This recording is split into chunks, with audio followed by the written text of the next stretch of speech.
ফরজ দুটোটা মিললে কয় ফরজ ভিতরে এবং বাইরে কয় ফরজ 13 ফরজ নামাজের ভিতরে 6 ফরজ তাকবীরে তাহরিমা বলা খাড়া হইয়া নামাজ পড়া কেরাত পড়া রুকু করা 2 সেজদা করা আখিরি বৈঠক কয়টা হইছে এখন নামাজের বাহিরে যে 7 ফরজ শরীর পাক কি ভাগ আর ধরে কোন আমরা যারা ওযু করে লক্ষ্য করলে দেখবেন অনেকের ওযু হয় না এখনো হয় না 60 বছর নামাজ পড়ে আছে না নাই আপনাদের এলাকায় নাই রুকু করে রুকু হয় না আছে না নাই সেজদা করে সেজদা হয় না আছে না নাই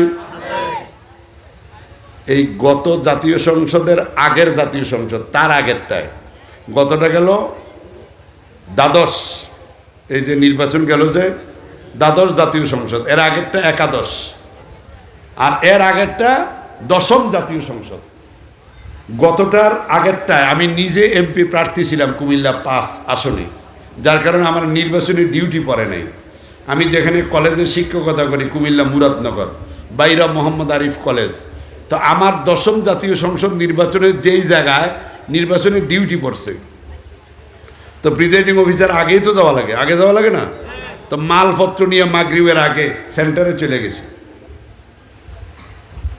মাগরিবের নামাজ পড়ার জন্য সেন্টার সংলগ্ন মসজিদের মধ্যে নামাজ পড়ার জন্য গেলাম আমার পাশে একটা লোক নামাজে দাঁড়াইলো সুন্নত নামাজে যখন নিয়ত করলো আমি 1 রাকাত নামাজ পড়তে পড়তে উনি 4 রাকাত নামাজ পড়ে চলে গেছে নিয়ত ছিল লোকটার তো রুকু হয় না সেজদা হয় না নামাজের পরে আমি তারে সংশোধন করাইয়া দিব আল্লাহর কসম আমি 1 রাকাত নামাজ পড়তে পড়তে উনি 4 রাকাত পরে চলে গেছেন মনে যেন কম্পিউটার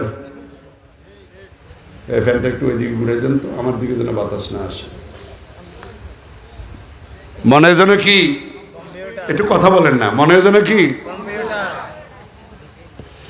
মোরগে আদার খাজে দেখছেন না আপনারা একটার পর একটা খালি ঠুকুর মারতেই থাকে ঠিক আমাদের কিছু মুসল্লি মসজিদে গেলে কি যে সেজদা মারে মনে হয় যেন সেজদার প্রতিযোগিতা ঠিক কিনা বলে আবার রুকুতে যায় সোজা হয় না অথচ রুকুতে সোজা হইয়া খাড়া হওয়া ওয়াজিব রুকুতে সোজা হইয়া খাড়া হওয়া কি কিন্তু আমরা অনেকে রুকু করি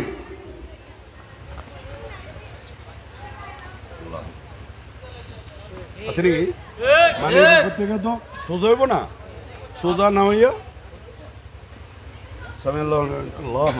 আবার সেজদার জায়গা নাই আপনাদের দিকে নাই মনে হয় আচ্ছা তাহলে তার নামাজটা হয়েছে নামাজের ওয়াজিব কয়টি 14টি জোরে বলেন কয়টি রুকু সেজদা দেরি করা আছে না নাই রুকু হইতে সোজা হইয়া খাড়া হইয়া দেরি করা 2 সেজদার মাঝখানে সোজা হইয়া বসা কিন্তু হে সেজদা 2টা একসাথে দেয় নাই মনে আল্লাহর বান্দারা 4 রাকাত নামাজ আপনি পড়তেছেন 2 রাকাত পড়ার পরে তাশাহুদ পড়ার জন্য আপনি বসবেন ভুল ক্রমে আপনি দাঁড়ায় গেছেন এখন 4র্থ রাকাত পড়িয়া তাশাহুদ পড়িয়া সুজদা দেওয়া লাগে কি লাগে না কারণ কি ওয়াজিব লঙ্ঘন হয়েছে কারণ কি একটু কথা বলেন না ভাই আমি আপনাদের শিক্ষক হওয়ার যোগ্যতা রাখি না কিন্তু নিয়ম অনুযায়ী যেহেতু উপরে বসছি এখন আপনারা কিছু কথার উত্তর না দিলে আমি বুঝবো কেমনে যে আপনারা বুঝতেছেন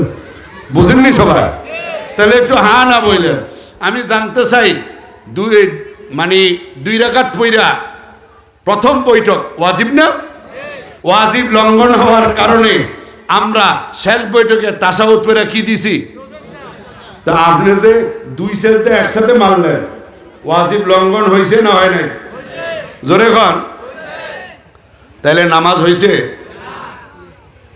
2 সেজদার মাঝখানে সোজা হইয়া বসা নফল না ওয়াজিব রুকু হইতে সোজা হইয়া খাড়া হওয়া নফল না ওয়াজিব তা আপনি যে সামি আল্লাহু লিমান হামিদ অর্ধেক কইয়ে সেজদাত গেলেন গা ওয়াজিব লঙ্ঘন হয়েছে না হয় নাই বলে হুজুর তাইলে এখন আমরা যে নামাজ পড়তেছি কেমনে পড়বো আচ্ছা আপনার আমার বাড়ির যে জায়গাটা জমিটা আমার দেখা মতে বহু লোক 1974 সনে আমার জন্ম 74-এর বড় অভাবের সময় আমার আম্মা জান বলতেন, বাবা তুমি যখন দুনিয়া আসছো খুব অভাব ছিল, খুব অভাব, বাংলাদেশে মানুষ ভাত খাইতে পায় নাই।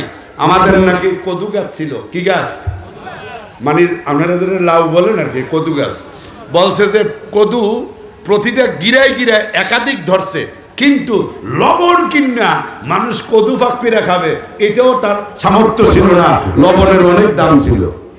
আর এখন যদি লবণের কেজি 5,000, কোনো অসুবিধা নেই। কথা বলেন কেন? গোস্তের কেজি 10,000, কোনো অসুবিধা, কারণ মানুষের কাছে টাকার অভাব নেই। আর এই সময় 10 টাকা কেজি হইলে অবস্থা খারাপ। তো আমি যত জায়গায় দেখতেছি যে চিন্তা করি মানুষকে সালামটা ফিরাইয়া লোকটারে একটু সংশোধন করাই দিব, তার যে রুকুটা হয় না, তার যে সেজদা হয় না। কিন্তু আমি সালাম ফিরানোর আগে বাইক গিয়া বাদ খেয়ে ঘুমাইয়া থাকে, আমার 2 রাকাত শেষ হয় না। আছে না? সুবহানাল্লাহ, সুবহানাল্লাহ, সুবহানাল্লাহ, আল্লাহু আকবার, আল্লাহু আকবার, আল্লাহু আকবার, আল্লাহু আকবার, কি যে কইতেছে আল্লাহই জানে। আর সূরা ফাতিহা একবার দাওয়াতে দিল, হুজুর 10 জন কোরআন শরীফ খতম করতো। কি খতম? হুজুররা 3 ঘন্টা ফইরা সারণে কয় ভাই খতম তো শেষ। কি খতম শেষ? হ্যাঁ, কি দেওয়া 10 জন হাফেজ সাহেব 3 ঘন্টা পড়ছে। আচ্ছা, একজন হাফেজ সাহেব তো 1 ঘন্টায় 14 পারা পড়তে পারে। কি কথা মনে করে? একজন হাফেজ সাহেব 1 ঘন্টায় 3 পারা ফরন কোনো ব্যাপার? 3 ঘন্টা পড়ছে। ফরনের পরে যখন কেছে খতম শেষ, বেটা 1.5 টন ওজনের এক ধমক দিয়ে এত তাড়াতাড়ি ফিরে গেছেন। তো এরপরে হেও সহ হাফেজ সাহেব সহ সবাই নামাজ পড়তে গেছে। এখন তাহলে জোহরের পরে সুন্নত আসেনি? কয় রাকাত? জোহরের পরে 4 রাকাত। সুন্নত কয় রাকাত? তো হাফেজ সাহেবরা 2 রাকাত পড়তে পড়তে ওই সাহেবের দাওয়াতে 2 রাকাত ফইরা আরো 2 রাকাত পড়ছে, আরো কি জানি 2 রাকাত পড়ছে, 6 রাকাত ফইরা হে বাইক গিয়ে বই রয়েছে। এখন আমরা যখন দোয়া পড়তাম গেছি, আমি কইলাম চাচা নামাজ কয় রাকাত পড়লেন? কয় 2 রাকাত সুন্নত ফিরে আরো 4 রাকাত নফল পড়ছি। কিন্তু বালা কাম।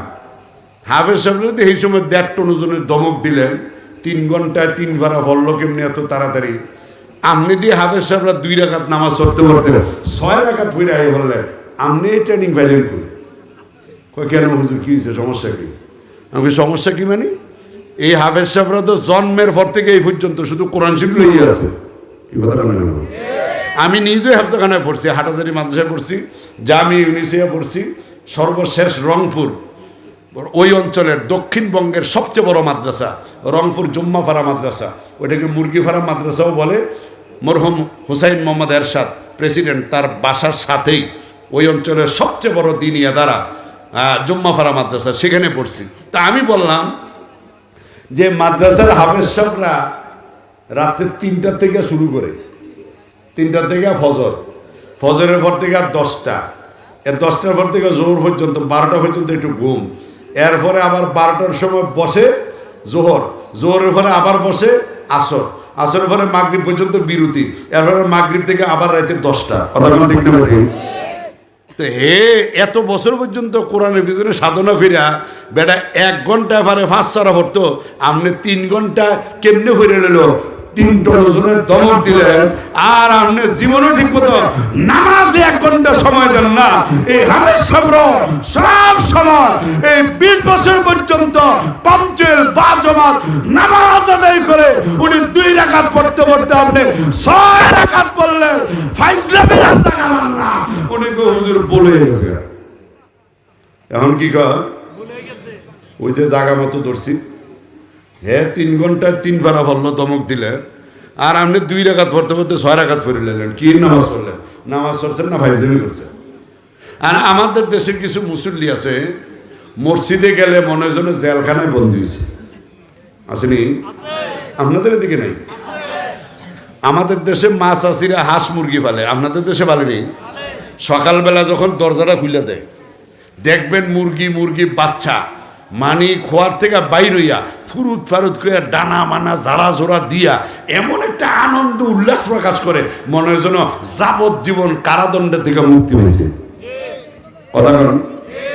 আমাদের মুসল্লিরা যখন মসজিদে ঢুকে মনে যেন জেলখানার মধ্যে বন্দী হয়েছে, সালামটা ফিরাইতে দেরি মুরগির বাচ্চার মতো ফুরুত ফারুত করে মসজিদ থেকে বের হয়ে দোকানে চলে যায়, মার্কেটে চলে যায়, চায়ের আড্ডায় চলে যায়, মনে হয় যেন এতক্ষণ জেলখানার মধ্যে বন্দী ছিল।